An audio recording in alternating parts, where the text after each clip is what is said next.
Senhor, Pai o Todo-Poderoso, nesta manhã eu te agradeço. Te agradeço por tudo e por todas as coisas que têm nos acontecido, porque o Senhor tem nos ensinado a cada dia. A cada momento de nossas vidas nós aprendemos de Ti, que é um manso e humilde. Por isso, meu Pai, eu te louvo, te glorifico, Senhor, e declaro que cada pessoa que ouvir a palavra, através desse estudo, que o abençoado André seja dirigido pelo Espírito Santo, que assim que cada pessoa receba esta palavra. Somos nação santa, somos pessoas que o Senhor nos escolheu para sermos santos e irrepreensíveis diante de Deus. Abençoados da graça de Deus, povo amado, escolhido, justificado. Abençoados, eu e todos os pregadores da graça de Deus estamos aí, bastante tempo falando sobre a graça. Uns mais avançados, outros começando, outros bem antigos, mas que não avançam, e ainda tem aqueles que são acomodados. O recado que eu tenho para dar para vocês, meus irmãos, ministros da graça de Deus, meus irmãos, não seja como Jonas, fugindo de suas missões. Avance. Esse é o tempo da graça de Deus. A nossa missão é pregar a graça de Deus, é pregar a verdade para esse povo.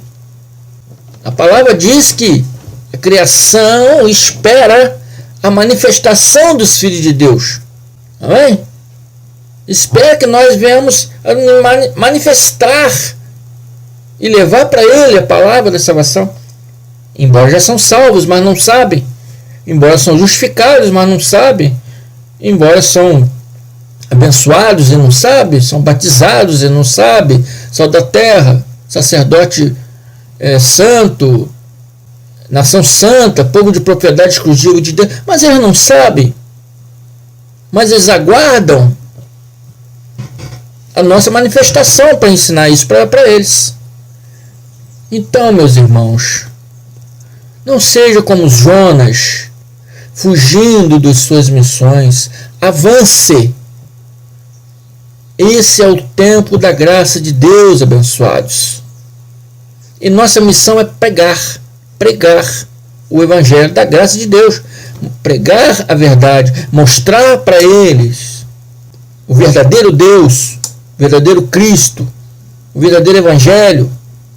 Acabar de vez com essa mistura, com essa hipocrisia, com essas falácias. Amém? Acabar de vez com essas transgressões, com esse adultério espiritual. Então nós temos que levar essa verdade para eles. Estamos aí, abençoados, um bom tempo. E ainda muitos não compreendem o sentido da nossa pregação. O sistema religioso é como um filme de Steven Spielberg, onde há heróis mitológicos, seres encantados, seres imortais. Ao diabo, ao Satanás. O diabo pegou Jesus aqui, arrastou para lá, para cá no deserto, levou lá no pináculo do templo, mostrou reinos do mundo. Pô, que diabo voador desse ainda levou Jesus na asa dele, Falácia religiosa, abençoados. Amém? Esse é o nosso tema de hoje, abençoados. Primeiramente, vamos dar nossos agradecimentos aos nossos irmãos do WhatsApp, do Facebook, do nosso blog e do nosso canal de YouTube. Se você gosta do nosso trabalho, onde levamos a verdade à luz das Escrituras, se inscrevam aí, abençoados. Envie pessoas para se inscrever, abençoados. Dê um like nos nossos vídeos abençoados. Amém? Esse é o MNGP, eu sou o irmão André. E o título desse estudo é falando em mitologia, falando em seres eternos, né? Então o título desse estudo é Cadê os homens imortais de Mateus 16, 28? Cadê os homens imortais de Mateus 16, 28? Declaramento de Cristo ativado em nós para recebermos as revelações do nosso Deus em Cristo glorificado. Assim seja. Mateus 16, 28 diz assim: garanto, Jesus falando, relatado por Mateus, garanto-lhes que alguns do que aqui se acham não experimentarão a morte antes de verem o Filho do Homem vindo em seu reino. Foi o próprio Cristo que falou essas palavras, relatado por Mateus. Será que Cristo mentiu? Será que Cristo é mentiroso? Será que Cristo é louco? Ele garante que muitos que aqui se acham, se referindo no ano 30 ou ano 33, AD, que é ano Domini, ano do Senhor, na época que ele estava com os discípulos, que alguns que estavam lá nessa época com ele não experimentariam a morte antes de verem o Filho do Homem, ele vindo em seu reino. Porque a graça de Deus é o reino dele. E essa foi estabelecida espiritualmente no ano 33, lá no Madeiro. E fisicamente no ano 70. Então, se ele ainda não veio, como diz o sistema religioso, onde estão esses homens? Ele disse que esses homens não morreriam. Onde estão esses homens que viveram nessa época? Segundo o sistema religioso, eles teriam que estar hoje entre nós. Onde está Mateus? Onde estão os discípulos? Onde estão todos que viveram naquela época? Onde estão? Cadê os homens imortais que Jesus se referiu em Mateus, né? 16, 28. Onde estão esses homens? Cadê os homens imortais que Jesus se referiu? Segundo o sistema religioso, Jesus não veio. Bom, se ele não veio, então esses homens têm que estar vivos até hoje. Estão me compreendendo? Mateus 26:64 diz: Tu mesmo disseste. Respondeu Jesus. Jesus estava respondendo a Caifás. E observe que Caifás estava vivo. E perguntaste a Jesus: Tu és o Cristo? E Jesus respondeu: Tu mesmo disseste. Respondeu Jesus: Mas eu digo a todos vós, chegará o dia em que vereis. Não alguns vão ver em 2021, mas ele diz: vós vereis, verbo do futuro do presente, presente deles, não nosso, um futuro não muito longo, pois muitos ainda estariam vivos nessa época. Então vereis o Filho do Homem assentado à direita do Todo-Poderoso, vindo sobre as nuvens. Isso é figura de palavras, abençoados. Ninguém viu Jesus descendo na nuvem. A nuvem descendo, Jesus em cima da nuvem. Não, isso não acontece. Isso não aconteceu. Isso é figura de palavras.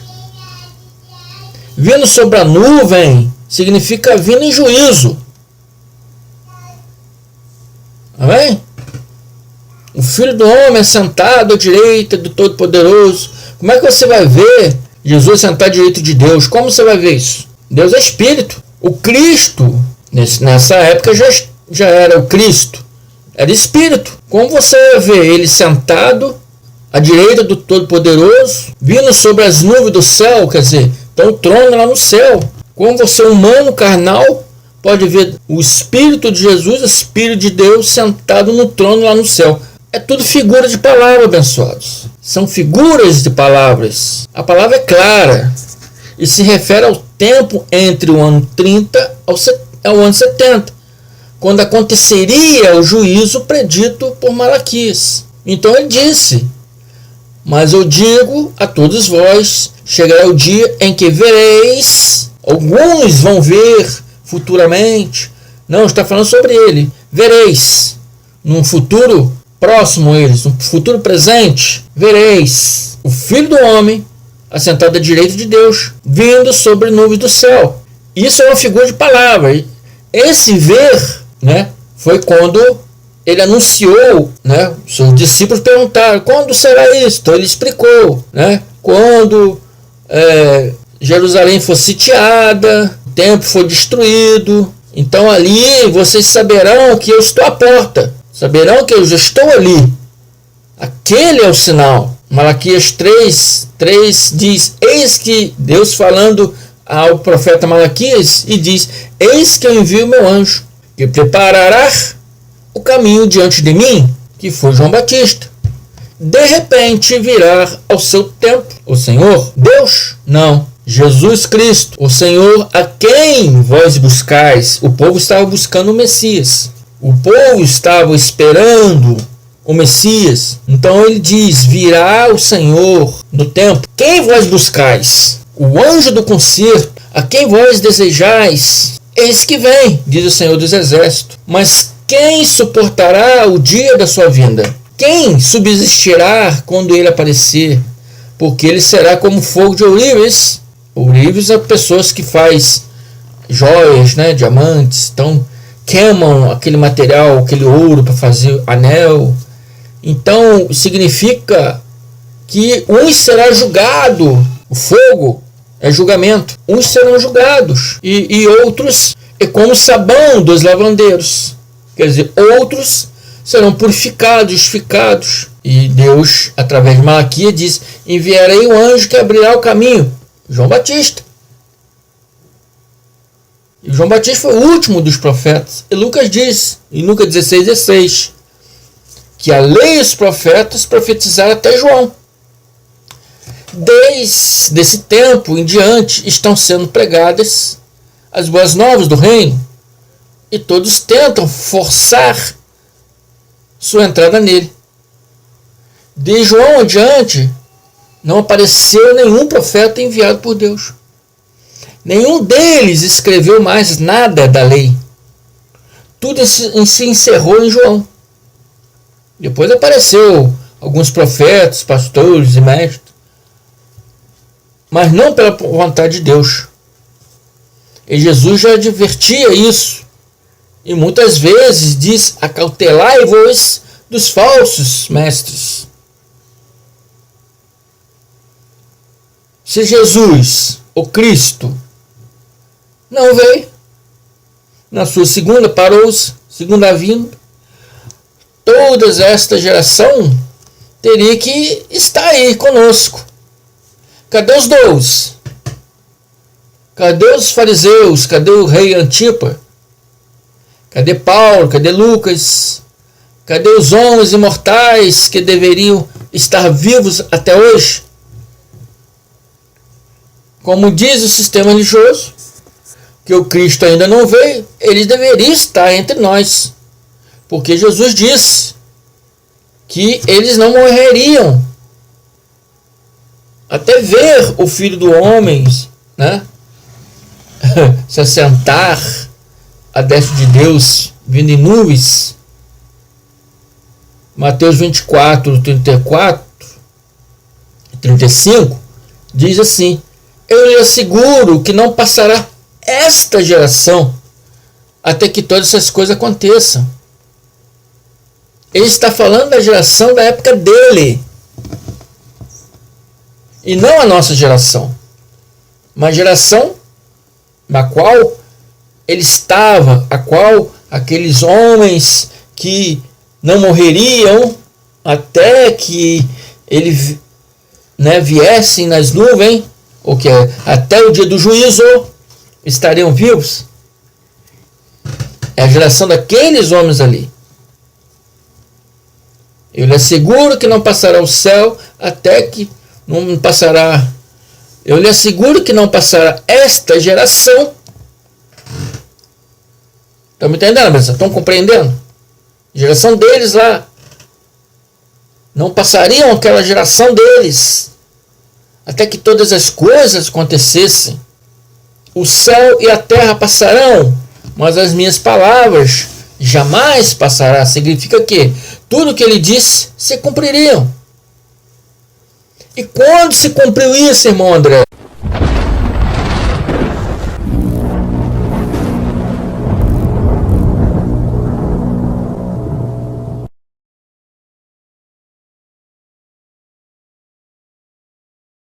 Ele dá umas pistas para nós em 2 Tessalonicenses 2. Diz assim: irmãos, quanto à vinda do nosso Senhor Jesus Cristo, a nosso encontro com Ele, rogamos a vocês. Encontro de quem com Ele? Daquele povo que está falando ali, de Paulo aos Tessalonicenses. E a todos aqueles povos que viviam naquela época, estava se referindo a quem? A eles.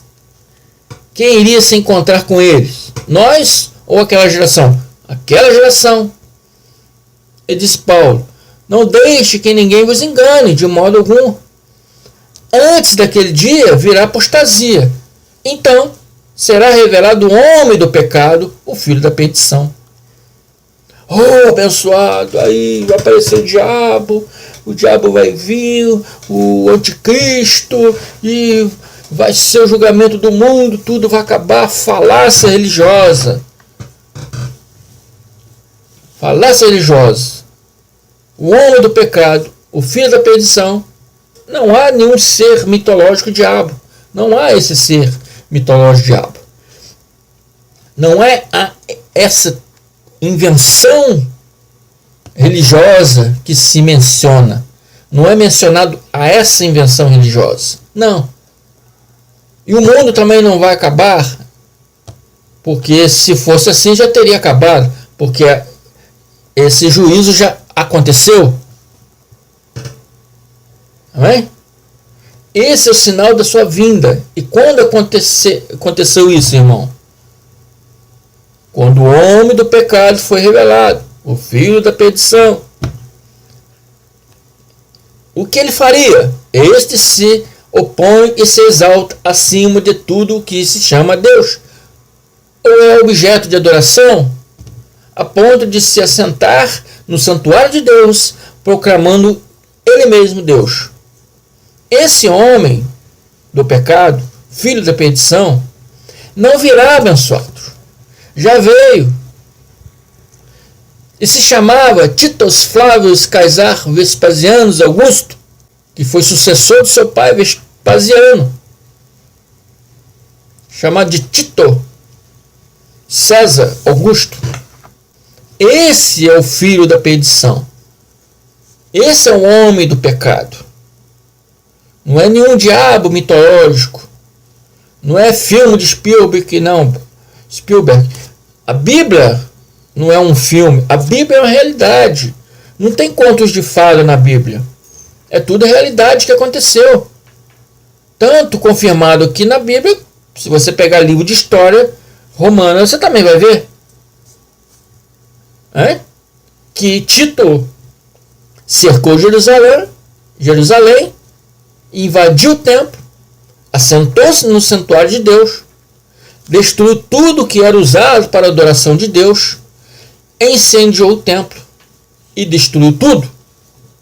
Confirmado em Lucas 21:20. Se você pegar o livro de história dos imperadores romanos, você vai ver essa história contada lá. Se você pegar a Bíblia, em Lucas 21, 20, vai estar escrito assim, 20. Quando vides exércitos fechando o cerco ao redor de toda Jerusalém, sabeis que é chegada a hora da sua absoluta destruição. Tá claro, abençoados? Então Tito veio com o seu exército, sitiou Jerusalém, invadiu o templo. Hein? Como diz aqui, ele se opõe a tudo que seja objeto de adoração, se opõe a Deus, se assentará no santuário de Deus, quer dizer, ele entrará no templo e fará dele o próprio Deus. Foi isso tudo que aconteceu antes de destruir o templo. Ele fez isso rindo, caçoando do Deus verdadeiro. Está explicado, abençoados? Então, Jesus já veio. Esse é o sinal da vinda dele. Se ele não veio, todos esses acontecimentos ainda não houve. Se não houve, toda aquela geração teria que estar viva até hoje, porque ele falou que nenhum deles morreria. Teria que o templo, né, teria que estar em pé, erguido. Paulo deveria ainda estar aí pregando. Mas não, abençoados, todas essas coisas aconteceram no ano 70, quando Tito, filho do imperador Vespasiano, sitiou Jerusalém, destruiu o templo, sem lei, revogada a lei. Se estabelece então o novo sacerdócio de Cristo. A partir do ano 70 se estabelece fisicamente a graça de Deus. Amém? Bem, abençoados, está explicado. Só entende quem realmente está preparado para crer, está preparado para entender. Não há dúvida. Amém? Fico por aqui. Até a próxima. Graça e paz. E que o Espírito Santo em nós, o amor do nosso Deus e Pai, esteja sempre conosco até a eternidade. Assim seja. Até mais.